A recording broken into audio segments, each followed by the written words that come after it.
If you haven't seen the previous episodes on the R33, the series playlist is at the top of the description. Otherwise, don't worry, I'll fill you guys in with a summary. G'day. The R33 Skyline. Oh yeah. Years ago, I bought this as my first ever turbo car. Not long after, the engine seized, caused by a negligent mechanic who didn't want to cooperate. So I sued the dog and got my money back. Full video on this in the future. With the money, I purchased an RB25 long motor from another Skyline. It had full compression on all cylinders. Featuring a forklift, I then picked it up in my daily.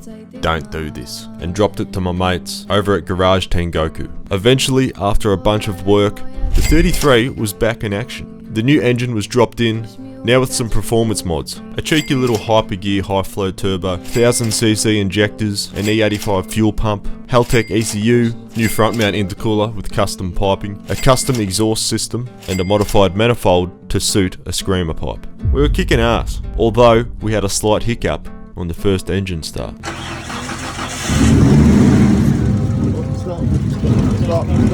The engine installer forgot about the oil cooler hoses.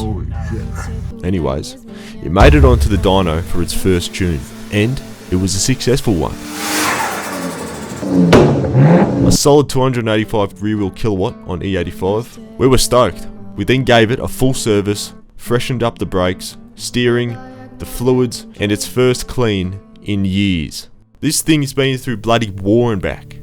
But little did we know, the war has only just begun.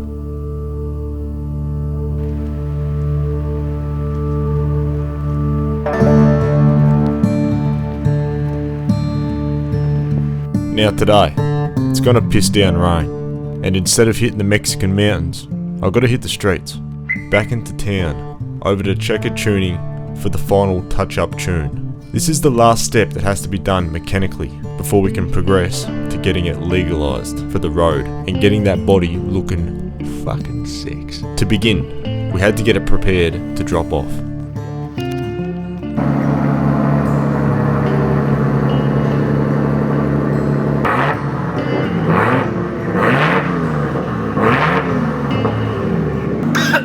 Okay. Chris and I drained the fuel so it could run a full tank of 98, which was requested by the tuner.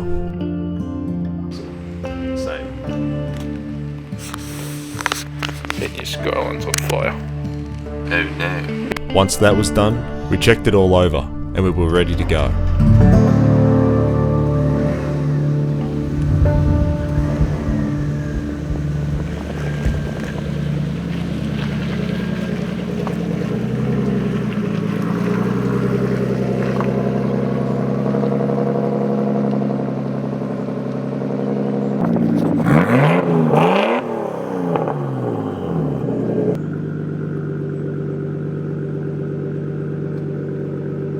Whilst I drove the 33, Henry came along and filmed with Chris in the second car.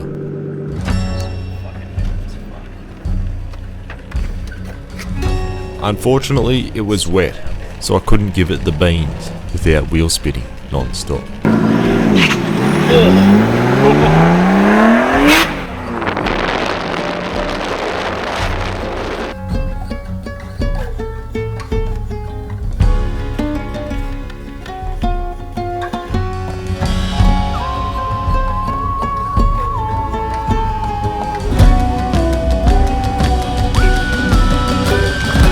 And eventually, we made it to the tuner with no problems and dropped it off, along with a bit of corn juice for the ethanol tune.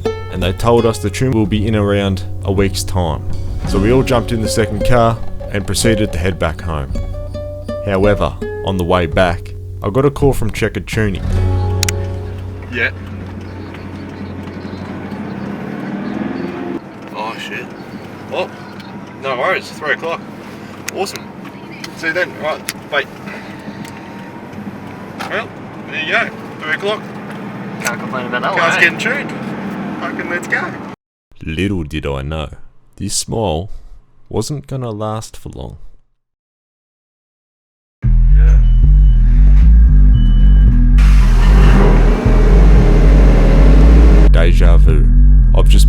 place before.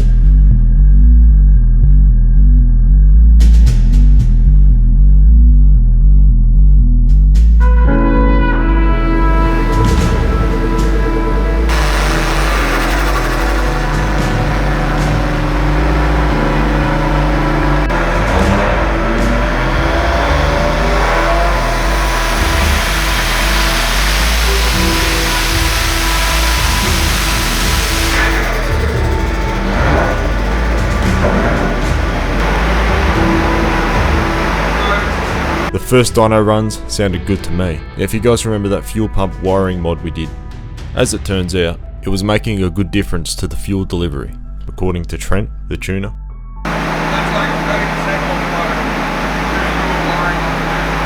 So we kept going. This time we're only reaching around 330 horsepower, whereas in the first tune we got 380.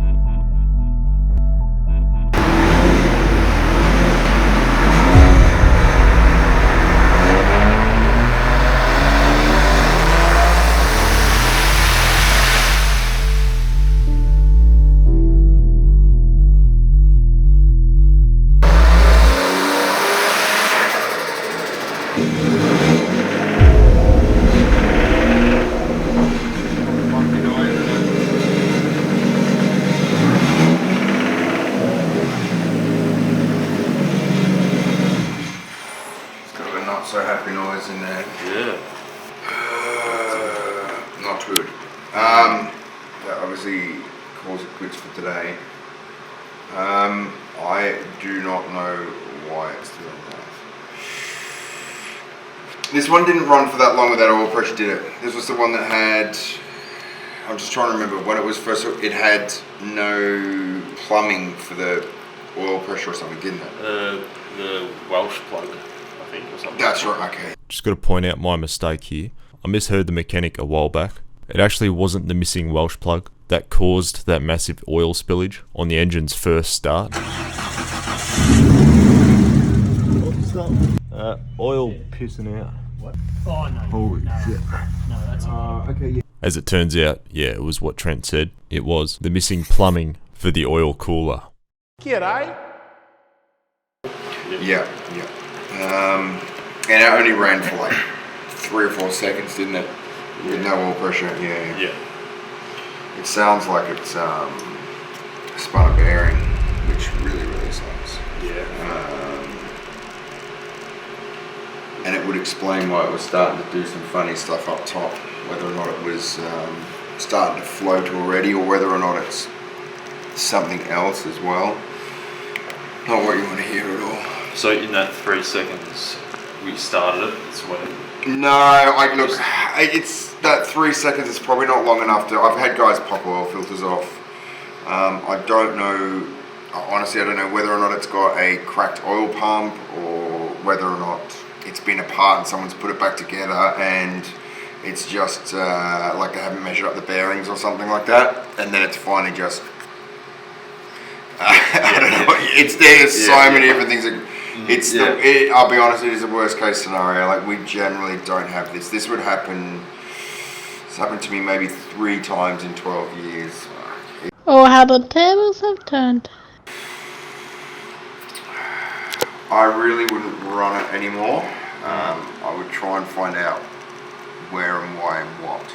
It's not something that usually happens. These engines can handle so much power, and obviously we're not leaning on it. Yeah, it's quite known that RB25 DETs can handle 400 to 500 horsepower with stock internals, and I was only pushing max 380 horsepower. That's the only bad thing with engines. You don't know where they come from. Like, you just don't know. But it's the noise. The noise is, don't get me wrong, the noise is bad, but the noise is not where I would consider now it's not repairable. So if you were to keep driving it, then you could fuck the crank and you're going to destroy something. Whereas at the moment it's not too bad to fix. So what I was starting to see, and what it could have been is, last time we were having these weird drops and stuff like that, and this time it was behaving itself, but it would flatten off at the top. This should continue to make power. And I was just moving the variable cam timing point up in 100 RPM increments, and it was starting to make a difference. I thought, oh, that's all good. And then that last run that I started to do there, I moved the variable cam timing up to like 64. And when it switched over, it made a funny noise to the headphones. That's why I pulled out early. And I'm like, it's a bit weird. So I turned all the fans off, and yeah, that's the noise that I heard. So it's lucky that we heard it through here before. Yeah. It's about to continue up a little damage. I don't know why. I mean, this is oil pressure switched. So what it could have done, if it has got a cracked oil pump, it could have been losing oil pressure. And when it's gone to move the gear on thing, it's dropped oil pressure enough to start making the noise through the gear. Right. So that noise that I heard just a second ago in the engine is not the noise that I heard. I had the VCT lose pressure. So what it could have done, it could have spun the bearing and then it lost pressure to the VCT, which means it couldn't switch it. But it could have been borderline for a while, and the fact that it's starting to get all sort of touchy up top. Since I've had it, like I thought it was just me, like the power just kind of felt like it was falling off. Yeah. I don't have an explanation as to why it's done it. They shouldn't do it. We're not even making big power on it. We haven't lent on it. We haven't done anything. I just think it's been sitting for a while and it's got like water or something like damp sitting on the bearing material, and then that's then caused a little bit of corrosion. And as it runs, because it's rough, it runs the bearing out if it's been sitting for that long, or whether or not oil pump is cracked. I checked a second ago. Oil pressure looks good on the dash. I really don't know what it is. It did sit for like a good 2 years without being started. Yeah. Even still, like it still shouldn't do it. It's just done. It's just fucking really bad luck. I don't even know where to start. Yeah. Sorry to be the bearer of bad news. That's alright. It's not, but I don't know what your ideas are or your plans are with the car. So yeah, after pondering the situation for some time, I've got some questions. Keep in mind, this is coming from some cunt who spends most of his time playing Rust and making YouTube videos, alright? Obviously I'm not a mechanic, so please correct me if I'm wrong. What caused the spun bearing? Possibly a loss of oil pressure. Why would it lose oil pressure? Was it a cracked oil pump? Or was it on the first engine startup when the oil pressure plumbing was left incomplete when the engine was installed? If so, was running the engine for 3 seconds with no oil pressure long enough to spin the bearing? Or was it because the engine sat around for a year or two before being finally started? Or did I just buy a dodgy engine off a reputable person that showed good compression on all cylinders? Possible. Compression tests don't show spun bearings. And finally, did this problem occur on the first tune? If not, why this one? Why could we hear the knock only after today's dyno runs? Anyways, I've got a lot of questions about the causation, in which I may not ever find some concrete answers to, but I guess we'll find out more when it comes time to tearing down the engine. And in case you didn't notice, Chris wasn't here for the tune. He missed out due to already having plans. So, I gotta give him an update. What are we doing? We're gonna call Chris.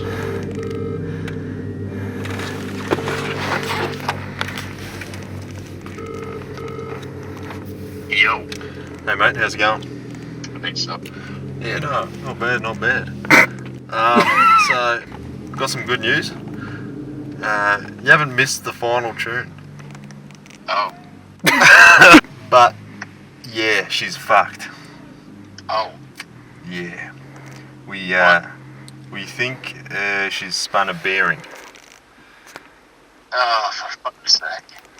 Yeah. So we're driving home now.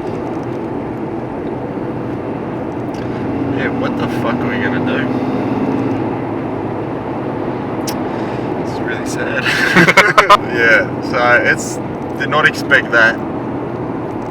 Fuck me. So the engine's gonna have to come out. It's gonna have to turn upside down, have a look, and see what the go is, which is not a cheap thing. Some definitely is fucked up inside in the internals. And at that point, when you're in that deep, you might as well replace things with upgrades. So, yeah, we're probably gonna have to fucking fork out a bit. And at that point, we might as well upgrade the internals and just say fuck it, you know. Lest we forget.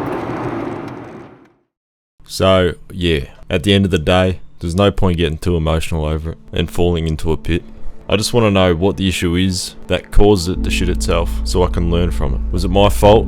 Was it something we did? I don't know exactly just yet. But this is going to be a massive learning experience for me. And I hope these videos, you guys can learn from the mistakes, hopefully helping you avoid any similar situation. But at the end of the day, you're going to run into obstacles anyway in life. There's only so much you can learn from others until you have to actually go out there and take some action and experience things. So what do you do when your dream is fragmented? Do you just give up and accept defeat? Do you just give up on your dreams and resort to living a life of being comfortably numb and eventually just becoming bitter? Nah, cunt. You dream fucking bigger and attack the obstacle. The engine's either gonna have to be rebuilt with stock internals, rebuilt with forged internals, or I'll just hunt down another Skyline engine and cross fingers. Big decisions. Big and fucking expensive decisions.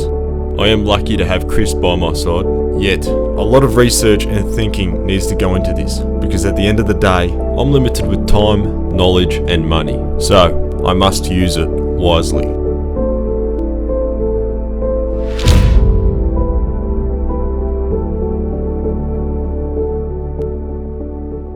Thanks for watching, guys. Hope you enjoyed that video. In the meantime, watch this video here. This is the ultimate daily reveal. This is my dream daily, alright? I've always wanted one of these beasts, and it's finally come true. Broccoli and white.